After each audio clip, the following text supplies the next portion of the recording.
Step 1. Turn this to pilot. Press down a little bit, just a little bit, and it'll turn off. See? It'll turn off this way.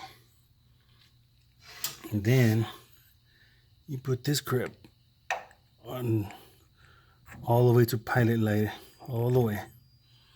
Then you get on your knees. If I can, oh shit. You gotta look in the little peephole. And then just wait a little bit, let the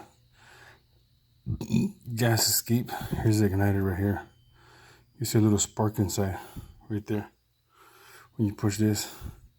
So now you go back to pilot, and you press down on it for about a minute, maybe less.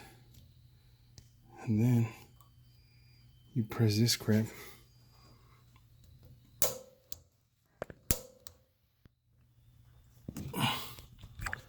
Ignite it.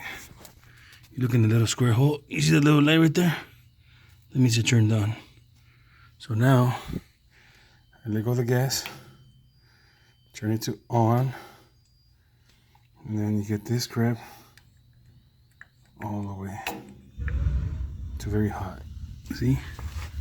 Now the whole thing turned on. It's not hot, bro.